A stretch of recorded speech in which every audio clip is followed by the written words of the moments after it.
Hello students, I welcome you in biology word to word. और आज हम page number 23 start करेंगे। इससे लास्ट वीडियो जो कि वीडियो 4 था, उसमें हमने पेज नंबर 22 आपको कंप्लीट करा दिया था। और इसमें पेज नंबर जो 23 है, इसमें भी हमने इंटाइन तक किया था। तो चलिए आज हम इंटाइन से ही शुरू करते हैं। So let's start. इंटाइन क्या है? It is a thin and continuous layer made up of cellulose and pectin. ठीक है, जो इंटाइन है वो किससे बनी हुई है? सेल्यूलोज और पेक्टिन से बनी हुई है। और ये थिन एंड कॉन्टिन्यूस, पतली लेयर और कॉन्टिन्यूस है। कहने का मतलब ये कहीं से भी डिसकॉन्टिन्यूस नहीं है, कहीं पर भी इस लेयर में कोई छेद या किसी तरीके का कोई गैप नहीं है। The cytoplasm of the pollen grain is surrounded by a plasma membrane. Pollen grain का जो साइटोप्लाज्म है वो किससे सराउंडेड है? प्लाज्मा मेम्ब्रेन से। When the pollen grain is mature it contains 2 cells. जब पोलन ग्रेन कैसा होगा? मैच्योर होगा, तो उसमें 2 सेल्स होंगी। एक तो वेजिटेटिव सेल होगी और एक जेनेटिव सेल होगी। Is that clear? चलिए हम यहाँ तक समझ लेते हैं।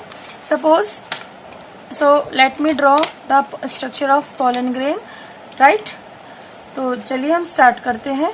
सपोज ये हमने बनाई है intine, this is what intine, और मैं इसके ऊपर बना रही हूं लाइक दिस। ये एक मैं ताकि आपको अलग से दिखे, डिसकॉन्टिन्यूस मैनर में ये हम बना रहे हैं एक्साइन। ठीक है, और इसके अंदर की तरफ ये है हमारी plasma membrane. This is what? Plasma membrane. इसके अंदर क्या है? This is what? साइटोप्लाज्म। और इस साइटोप्लाज्म के अंदर क्या है? 2 न्यूक्लियस है। एक न्यूक्लियस क्या है? वेजिटेटिव न्यूक्लियस है, और एक कैसा है? जनरेटिव न्यूक्लियस है। ठीक है, तो दिस इज एक्साइन। ठीक है, ये यहाँ पे डिसकॉन्टिन्यूअस है यहाँ पर। ठीक है, जहां पर हम ये जानते हैं कि जो एक्साइन है वो स्पोरोपोलेनिन की बनी हुई होती है। स्पोरोपोलेनिन इसकी बनी हुई होती है। और जहां पर ये सब्सटेंस नहीं होता है वहां पर ये डिसकॉन्टिन्यूअस होती है, और वहां पर एब्सेंट होती है। और उस जगह को हम क्या कह देते हैं? Germ pore. That is germ pore कह सकते हैं, या एपर्चर कह सकते हैं, अपर्चर। ठीक है, जो इंटाइन है, जो हमने ब्लू कलर से शो की हुई है, ये कॉन्टिन्यूस लेयर है और ये थिन है। तो दिस इज इंटाइन। ठीक है ना? इंटाइन क्या है? एक थिन यानी कि पतली और कॉन्टिन्यूअस लेयर है, जो कि किससे बनी हुई है? पेक्टिन से और सेल्यूलोज से। Pectin and cellulose. Is that clear? ठीक है, अब इसके अंदर ये जो लेयर है, दिस वन, ठीक है, जो कि हमने ये ब्लू पेन से बनाई है, ये क्या दर्शाती है? This is what? Plasma membrane. Plasma membrane. ठीक है, मेम्ब्रेन। तो यही कहा गया है कि जो प्लाज्मा मेम्ब्रेन है वो किसको, ये प्लाज्मा मेम्ब्रेन किसको सराउंड कर रही है? अंदर मौजूद इस साइटोप्लाज्म को। ठीक है, तो मैं एक काम करती हूँ, जो साइटोप्लाज्म है उसको थोड़ा सा ग्रीन कलर से वो कर देती हूँ। दिस इज ग्रीन कलर से मैं इसको शो कर देती हूँ। This is what? This is cytoplasm. Is that clear? और इस साइटोप्लाज्म के अंदर क्या है? 2 न्यूक्लियस है। एक न्यूक्लियस को आप क्या कह रहे हो? Vegetative nucleus. One is vegetative nucleus. ठीक है, और दूसरा क्या है? Generative nucleus. Generative nucleus. ठीक है, न्यूक्लियस। ठीक, एक तरीके से अगर आप यहाँ पर देखें तो पोलन ग्रेन कैसा है? बाई न्यूक्लिएटेड है। कैसा है? बाई न्यूक्लिएटेड है। ठीक है, तो next, when the pollen grain is mature it contains 2 cell. और जैसे जैसे पोलन ग्रेन क्या होगा? मैच्योर होगा। ठीक है, तो क्या होगा? ये साइटोप्लाज्म भी डिवाइड हो जाएगा, और इसके अंदर एक बड़ी सेल बन जाएगी और एक छोटी सेल बन जाएगी। वो हम आगे देखेंगे कि ये चीज ये कैसे होगा। ठीक है, अभी तो आप ये देख रहे हैं कि एक whole as a whole cytoplasm है और उसमें 2 न्यूक्लियस हैं, लेकिन ये साइटोप्लाज्म किस तरीके से डिवाइड होगा ये हम आगे देखेंगे। और इस तरीके से पोलन ग्रेन के अंदर फिर दो न्यूक्लियस नहीं, दो सेल्स हो जाएंगी। एक सेल होगी वेजिटेटिव सेल, दूसरी सेल होगी जेनरेटिव सेल। ठीक है, जो वेजिटेटिव सेल होगी वो कैसी है, बिगर है, बड़ी होगी, has abundant food reserve. Abundant food reserve का मतलब क्या है, यहाँ पर अबंडेंट फूड रिजर्व से मतलब है कि इसके पास में साइटोप्लाज्म ज्यादा होगा। And a large irregularly shaped nucleus, और न्यूक्लियस कैसा होगा, बड़ा होगा, इरेगुलरली शेप्ड होगा। ठीक है, द जेनेटिव सेल, और जो जेनेटिव सेल होगी वो कैसी होगी, स्मॉल होगी। एंड स्मॉल से मतलब यहाँ पर क्या है कि साइटोप्लाज्म कम होगा। And float in the cytoplasm of the vegetative cell, और ये क्या करेगी, वेजिटेटिव सेल के जो साइटोप्लाज्म है उसमें ही फ्लोट करेगी। कैसे करेगी वो हम अभी आगे देखेंगे। It is the spindle shape, जो जेनरेटिव सेल होगी वो कैसी होगी, स्पिंडल शेप होगी। स्पिंडल शेप कैसी होती है, इस तरीके की जो शेप होती है, ये कोनों से ऐसे नुकीली और इस तरीके से। ठीक है, इसको हम स्पिंडल शेप कहते हैं। विद डेंस सघन साइटोप्लाज्म होगा एंड ए न्यूक्लियस, और न्यूक्लियस होगा। इन over 60% of the angiosperms family, तो एंजियोस्पर्म के अंदर लगभग 60% प्लांट फैमिलीज ऐसी हैं जिनमें कि pollen grain shed at this two celled stage. Pollen grain कब झड़ जाते हैं, जब पोलन ग्रेन के अंदर दो सेल्स होती हैं, यानी कि एक वेजिटेटिव सेल और दूसरी क्या, जेनरेटिव सेल। ठीक है, इसके कुछ फैमिलीज के हम एग्जाम्पल भी हम वो कर सकते हैं, दे सकते हैं। जैसे कि फॉर एग्जाम्पल सोलेनेसी, उदाहरण के तौर पे कौन कौन सी फैमिली है वो फैमिलीज, प्लांट फैमिलीज, तो सोलेनेसी, पोएसी। ठीक, तो इनमें क्या है, जो पोलन ग्रेन है वो टू सेल्ड स्टेज पर झड़ जाते हैं, और जो बाकी की रिमेनिंग स्पीसीज हैं एंजियोस्पर्म प्लांट की, वो क्या है, the generative cell divides mitotically to give rise to the two male gamete before pollen grain are shed, three celled stage. और जो बाकी के हैं 40% एंजियोस्पर्म्स, उनमें क्या होगा, जो जेनेटिव सेल का न्यूक्लियस है वो न्यूक्लियस डिवाइड हो जाएगा, वो माइटोटिकली वो न्यूक्लियस डिवाइड होगा, और वो न्यूक्लियस डिवाइड होके दो मेल गैमीट बनाएगा।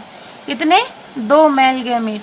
तो इस तरीके से दो मेल गैमीट, आप ये कह सकते हो कि एक तो वो दो मेल गैमीट और एक वेजिटेटिव सेल, तो आप कह सकते हो कि पोलन ग्रेन कैसी स्टेज पर है, थ्री सेल्ड स्टेज पर है।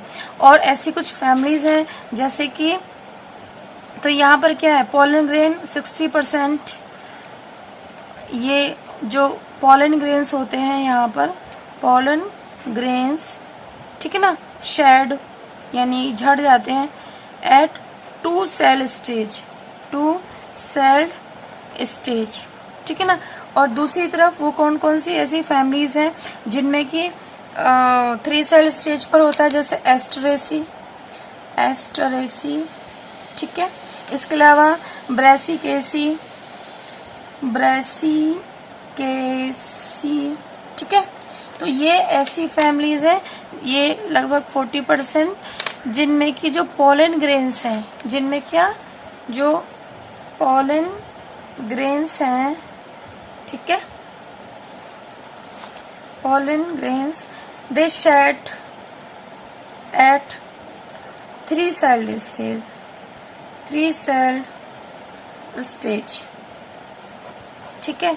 तो अगर क्वेश्चन आता भी है कि वो फैमिलीज बताइए जिनमें कि पोलन ग्रेन्स झड़ते हैं टू सेल्ड स्टेज पे, तो हमारा आंसर क्या हम दो दे सकते हैं, सोलेनेसी एंड पोएसी। और अगर आता है थ्री सेल्ड स्टेज तो एस्टरेसी और क्या हो गया, ब्रेसिकेसी, ठीक है। चलिए नेक्स्ट,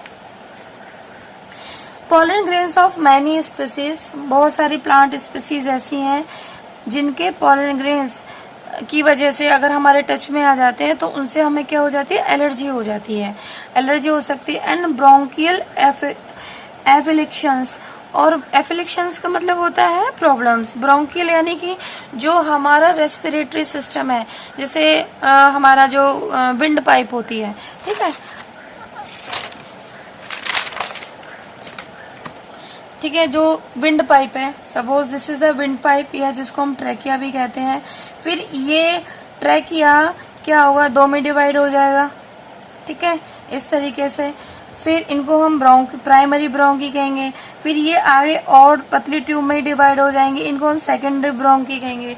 तो ये जो ब्रोंकी होती हैं, ठीक है, अगर इनमें कोई प्रॉब्लम आ जाती है, ब्रोंकी इन ट्यूब्स में, ठीक है, जो कि ये किसके अंदर होती है, लंग्स के अंदर, इनमें अगर कोई प्रॉब्लम आ जाती है इन ट्यूब्स के अंदर, ठीक है, किसकी वजह से, पोलन ग्रेन की वजह से, तो हमें किस किस तरीके की प्रॉब्लम्स हो सकती है। हमें अस्थमा यानी दमा की प्रॉब्लम हो सकती है, ब्रोंकाइटिस हो सकती है हमें, ठीक है, ब्रोंकी ये जो वॉल है इसमें स्वेलन या किसी तरीके की एलर्जी या इन्फेक्शन हो सकता है। तो it may be mention that कि ये क्या है, पार्थिनियम डिसऑर्डर्स, पार्थिनियम और carrot grass that come into India as a contaminant with imported wheat has become ubiquitous in occurrence and causes pollen allergy। ठीक है, देखिए जो गेहूं है वो इंपोर्ट किया गया, ठीक है, वो बाहर देश से आया है, क्लियर। और जब गेहूं इंपोर्ट हुआ तो उसके साथ में ये पार्थिनियम नाम की जो घास है, जिसको कैरेट ग्रास भी कहते हैं, वो भी क्या हो गई, वो भी आगे साथ में। तो इनके जो पॉलन ग्रेन्स होते हैं वो क्या करते हैं, एलर्जी देते हैं, उनकी वजह से हमें क्या हो जाती है, एलर्जी हो जाती है, ठीक है।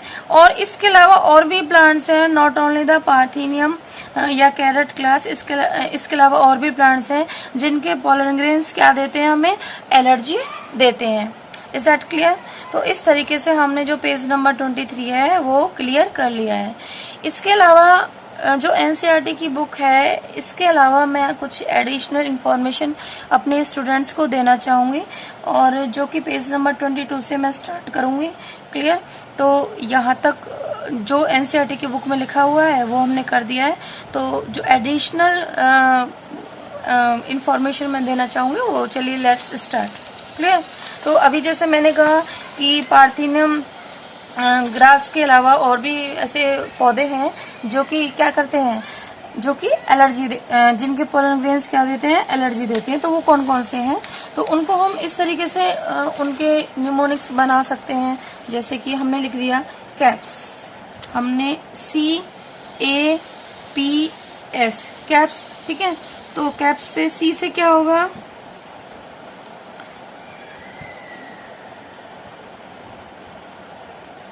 चिनोपोडियम, ठीक है। ए से क्या होगा, एमेरेंथस, ठीक है। और पी से तो है ही पार्थिनियम, और एस से क्या होगा, सोरगम,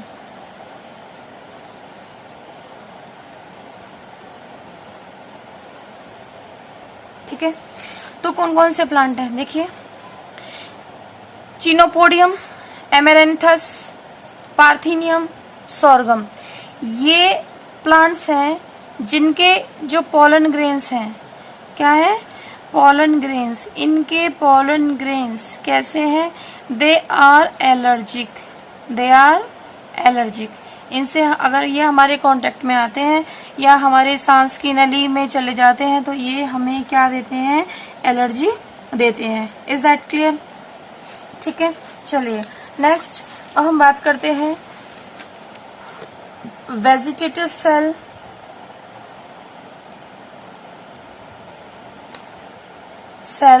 और जेनरेटिव सेल के बारे में, जेनरेटिव सेल के बारे में, ठीक। चलिए पॉइंट वाइज हम इनको डिस्कस करते हैं, ठीक। जो वेजिटेटिव सेल है इसको हम ट्यूब सेल भी कहते हैं, इसको हम क्या कहते हैं, ट्यूब सेल।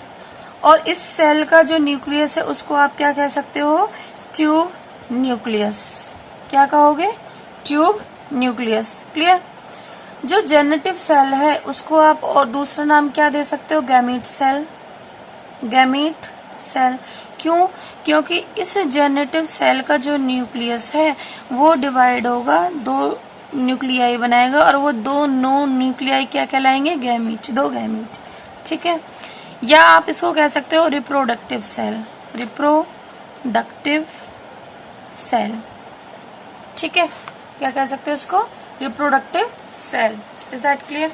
चलिए नेक्स्ट हम बात करते हैं कि जो ये वेजिटेटिव सेल होती है ये कैसी होती है, लार्ज होती है। ये कैसी होती है, सेल कैसी होती है, लार्ज होती है। सेल कैसी है, लार्ज है। ठीक है, इसमें साइटोप्लाज्म भी ज्यादा होता है, फूड रिजर्व भी ज्यादा होता है। और अगर हम कंपैरिजन करें, सेल के कंपैरिजन में देखें तो न्यूक्लियस कैसा होगा, साइटोप्लाज्म के कंपैरिजन में देखें तो क्या है, small nucleus, small nucleus. Is that clear? ठीक है, अगर हम देखें जेनेटिव सेल को तो जेनेटिव सेल के पास में साइटोप्लाज्म कैसा होता है, कम होता है उसका अमाउंट। ठीक है, ये सेल कैसी होगी, स्मॉल होगी। ये सेल कैसी है, स्मॉल है।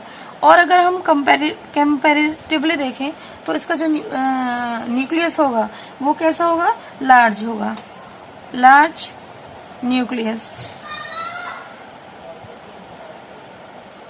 ठीक है,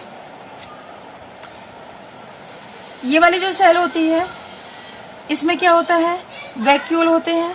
तो इस सेल को हम क्या कहेंगे, वैक्यूलेटेड, वैक्यूलेटेड।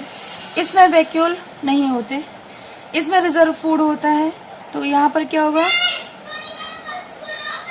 रिजर्व फूड इसमें होता है, यहाँ पर रिजर्व फूड कम होता है। ठीक है, नेक्स्ट यहाँ पर साइटोप्लाज्म में जो साइटोप्लाज्मिक आरएनए होता है, साइटोप्लाज्मिक आरएनए वो प्रेजेंट होता है, यहाँ पर एब्सेंट होता है। यहाँ पर जो पोलन ट्यूब है, सॉरी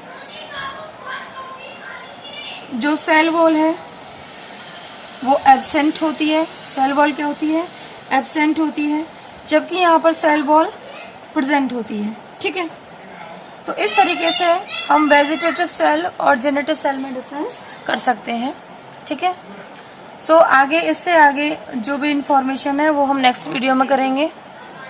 अब तक के लिए बस इतना ही। Thank you so much. अगर आपको ये वीडियो पसंद आता है तो प्लीज़ लाइक ज़रूर कीजिएगा, और अगर आपको कुछ कमी दिखाई देती है तो कमेंट ज़रूर कीजिएगा। मैं कोशिश करूँगी कि नेक्स्ट वीडियो में उसको सॉर्ट आउट कर लिया जाए। Thank you very much.